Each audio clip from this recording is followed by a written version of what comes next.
Hello friends, welcome back to my channel. তো তোমরা কেমন আছো ফ্রেন্ডস? আর করছি ভালো আছো। তোমাদের সাথে আমিও খুব ভালো আছি।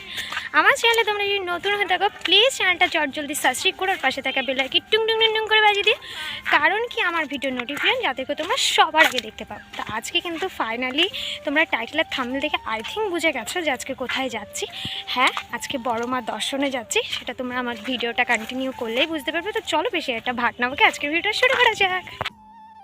হে ফ্রেন্ডস, হ্যাপি নিউ ইয়ার। আমার সকল বন্ধুকে আমার তরফ থেকে জানাই শুভ নববর্ষ। তো তোমরা কেমন আছো বন্ধুরা? আশা করছি ভালো আছো। আজকের ফার্স্ট সকালেই কিন্তু রেডি হয়ে বড়মা দর্শনে বেরিয়ে পড়ে। অনেক দিনের ইচ্ছা ছিল যে বড় মাকে দর্শন করব। সময়ের অভ্যন্তরে সেগুলো আর হয়েই উঠছিল না। যেতে যেতে এই যে একটা মায়ের দর্শন করলাম, যাকে দেখে আমার ভীষণই খারাপ লেগে। এই পৃথিবীর সমস্ত গর্ভধারিণী মা 10 মাস 10 দিন ধরে সন্তানদের পেটের মধ্যে রেখে বড় করে, এমনকি তারপরে যখন ভূপৃষ্ঠের আলো দেখায়, তারপরে কিন্তু আস্তে আস্তে শত কষ্ট শত যন্ত্রণা সহ্য করে কিন্তু সন্তানদের আস্তে আস্তে বড় করে তোলেন। কিন্তু সন্তানরা যখন বড় হয়ে ওঠেন তখন কিন্তু সেই সন্তানদের একটুখানি কুঁড়ে ঘরে বা একটুখানি বাড়িতে সেই মায়ের আর জায়গা হয় না।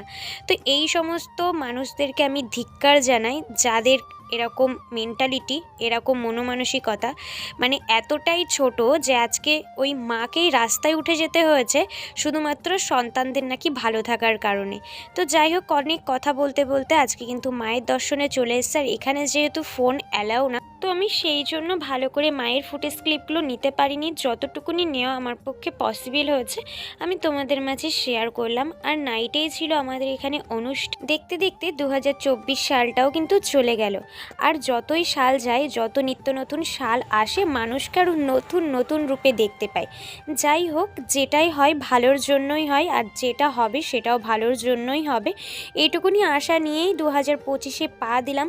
অবভিয়াসলি এবার ভালো কোনো কিছুই হবে, কারণ এত ঝড়ঝাপটার পরে যখন মায়ের কাছে পৌঁছাতে পেরেছি, অবভিয়াসলি আমি মনে করি 2025টা আর খারাপ হওয়ার নয়। 2025-এ সত্যি অনেক কিছু আমার পাওয়ার আছে, অ্যাচিভ করার আছে, সেগুলো তোমরা আস্তে আস্তে জানতে পারবে। অবভিয়াসলি যখন আমার লাইফে ঘটবে, অবভিয়াসলি সেই সুখবরটা আগে তোমরাই পাবে, কারণ তোমরাই আমার শক্তি, ফ্যামিলি মেম্বার, সমস্ত কিছু।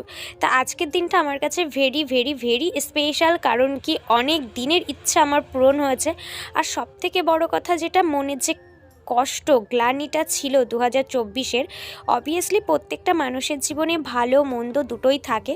আর আমি ভগবানের কাছে একটা জিনিসই বলবো, যে আমাকে দুঃখটাই দিও, আমি দুঃখতেই খুশি।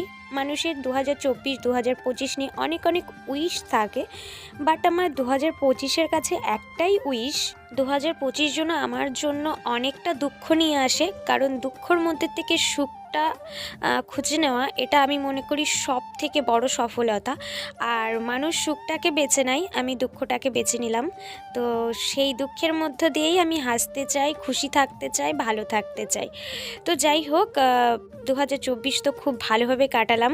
ব্যথা, যন্ত্রণা, হাসি, ঠাট্টা, মজা। তোমরা কেমন কাটিয়েছো অবশ্যই কমেন্টে জানিও। যারা মজার মজার ফানি মিনি ব্লগ দেখতে চাও, অবশ্যই কিন্তু আমার ফেসবুক পেজটা একবার ভিজিট করতে পারো, ড্রিম গার্ল তনুশ্রী। রিলসের জন্য ইনস্টাগ্রামটাকে ফলো করো, সেটা হচ্ছে ড্রিম গার্ল তনুশ্রী। জীবন মানে ওঠা পড়া, জীবন মানে ঝড়, তাই তো তোমায় ভালোবেসে হয়েছি আজ পর। Bye bye 2024, coming soon 2025। 2025-এ কে কীরকম কত কিছু অ্যাচিভ করতে চাও, কীরকমভাবে 2025টা কাটাতে চাও, অবশ্যই কমেন্টে জানিয়ে। আজকের মতো টাটা, দেখা হচ্ছে নেক্সট ব্লগে। ততক্ষণ ভালো থেকো, সুস্থ থেকো, বাই বাই।